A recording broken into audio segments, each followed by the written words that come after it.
कहते हैं झूठ की रफ्तार बहुत अधिक होती है। जब तक सच अपने जूते के फीते बांध रहा होता है, झूठ आधे दुनिया का सफर तय कर चुका होता है।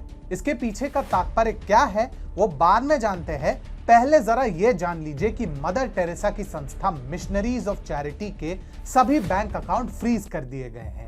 संस्था के बैंक अकाउंट से किसी प्रकार का आर्थिक लेन देन नहीं होगा। परंतु बंधु, इस समाचार पर प्रसन्न होने की कोई आवश्यकता नहीं है, क्योंकि यह समाचार सत्य नहीं है। नमस्कार, स्वागत है आपका टीएफआई पर, भारत का सबसे बड़ा ऑल्टरनेट न्यूज मीडिया पोर्टल। और मैं अनिमेश पांडे आपको अवगत कराऊंगा कि कैसे मिशनरीज ऑफ चैरिटी अपना प्रोपेगेंडा पूरी दुनिया भर में, विशेषकर भारत में चलाती आई है, और कैसे ममता बनर्जी अपने ट्विटर अकाउंट के माध्यम से इस झूठ को बढ़ावा देती आई हैं। तो अविलंब आरंभ करते हैं। ममता बनर्जी ने अपने ट्विटर हैंडल के माध्यम से एक झूठी खबर फैलाई कि सरकार द्वारा मदर टेरेसा के सभी बैंक अकाउंट फ्रीज कर दिए गए हैं। इस अफवाह के फैलने के बाद वामपंथी पत्रकारों से लेकर कांग्रेसी नेताओं तक सभी सरकार पर टूट पड़े। तृणमूल सांसद डेरेक ओब्रायन ने सरकार पर आरोप लगाया कि मदर टेरेसा के संस्थान पर जानबूझकर हमला हुआ है, और जबकि ममता बनर्जी ने विरोध किया है तो सरकार डर गई है और पूरे मामले को दबा रही है। उन्होंने लिखा कि 25 दिसंबर को मदर टेरेसा के मिशनरीज ऑफ चैरिटी में गंदा प्रहार करने के बाद अब गृह मंत्रालय वही कर रहा है जो सबसे अच्छा करता है, स्पिन डॉक्टरिंग और एक कवर अप। भारत में एक विपक्ष है जो अच्छी लड़ाई लड़ेगा, और मेरे पास एक ऐसा नेता है जो हमेशा उत्पीड़ितों के लिए खड़ा रहेगा, @ममता ऑफिशियल। इसके बाद शशि थरूर सहित कई कांग्रेसी समर्थक लोग भी इस मामले में कूद पड़े, परंतु वास्तविकता इससे कोसों दूर थी। सरकार ने मदर टेरेसा के संस्थान के बैंक अकाउंट्स को फ्रीज करना तो दूर, उनको हाथ भी नहीं लगाया था, बल्कि स्वयं संस्थान ने ही स्टेट बैंक ऑफ इंडिया से अनुरोध किया था कि उसके बैंक खातों को फ्रीज किया जाए। मदर टेरेसा के संस्थान को विदेशों से फंडिंग मिलती है। इसके लिए इस संस्था को FCRA के अंतर्गत रजिस्ट्रेशन करवाना पड़ता है। मिशनरीज ऑफ चैरिटी ने अपना रजिस्ट्रेशन रिन्यू नहीं करवाया है। यह रजिस्ट्रेशन 31 अक्टूबर तक ही वैध था, जिसे पहले ही बढ़ाकर 31 दिसंबर किया जा चुका है।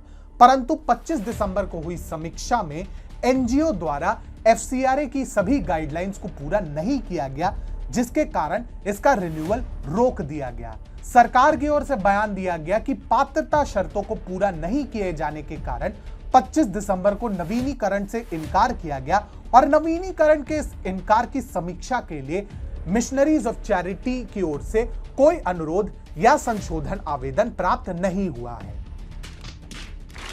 अब पूरा मामला तो यह निकलता है कि मिशनरीज ऑफ चैरिटी ने FCRA की गाइडलाइंस को पूरा नहीं किया, जिसके कारण समय पर उनका लाइसेंस रिन्यू नहीं हो सका, और उन्होंने रिन्यूअल के लिए खुद ही दोबारा आवेदन नहीं किया, जिसके कारण स्वयं रिन्यूअल ना मिलने की स्थिति में उन्हें बैंक खातों को फ्रीज करने का अनुरोध स्टेट बैंक से करना पड़ा। इस मामले में सरकार ने मिशनरीज ऑफ चैरिटी के विरुद्ध कोई कार्यवाही नहीं की, केवल उनसे भारतीय कानून के अनुसार रिन्यूअल कराने का अनुरोध किया, जो ट्रस्ट द्वारा पूरा नहीं किया गया। यहां सरकार ने कोई कार्यवाही की बात नहीं की, तब भी केवल प्रोपेगेंडा के बल पर भारत ही नहीं, अंतरराष्ट्रीय मीडिया में भी इस मामले को जोर शोर से उठाया गया। अल जजीरा से लेकर BBC तक कई प्रसिद्ध समाचार पत्रों में मोदी सरकार की आलोचना होने लगी। अब कल्पना कीजिए कि यदि सरकार ने वास्तव में मिशनरीज ऑफ चैरिटी द्वारा किए जाने वाले कन्वर्जन के विरुद्ध कोई कार्रवाई की होती तो कितना विलाप हुआ होता। मदर टेरेसा को उनके कथित सेवा कार्यों के लिए नोबेल शांति का पुरस्कार मिला था, लेकिन गुलाम मानसिकता से ग्रस्त भारतीय मदर टेरेसा को मिले नोबेल पुरस्कार पर अपनी पीठ थपथपाते नहीं थकते। 1979 में जब नोबेल शांति पुरस्कार मिला था, तो उसके अगले साल 1980 में भारत सरकार ने उन्हें भारत रत्न से सम्मानित किया। हालांकि मदर टेरेसा का कार्य पूरी तरह से धर्मांतरण पर ही टिका था।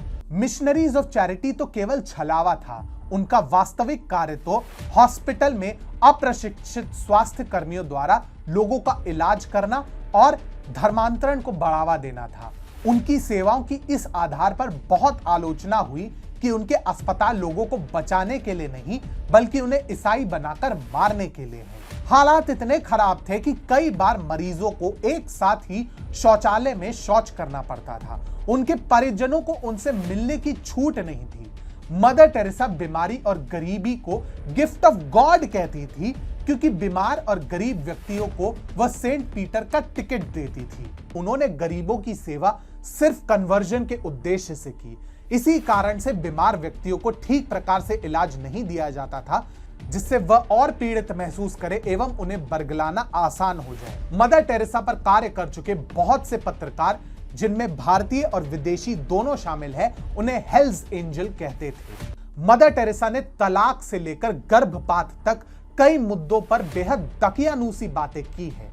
उन्होंने इंदिरा गांधी द्वारा देश पर थोपी गई इमरजेंसी तक का समर्थन किया। कांग्रेस से अच्छे संबंध के कारण उन्हें राजनीतिक संरक्षण प्राप्त था। मदर टेरेसा के संस्थान के विरुद्ध सरकार कोई कार्यवाही करे या ना करे, हिंदुओं को मदर टेरेसा के इतिहास का पुनर्मूल्यांकन अवश्य करना चाहिए।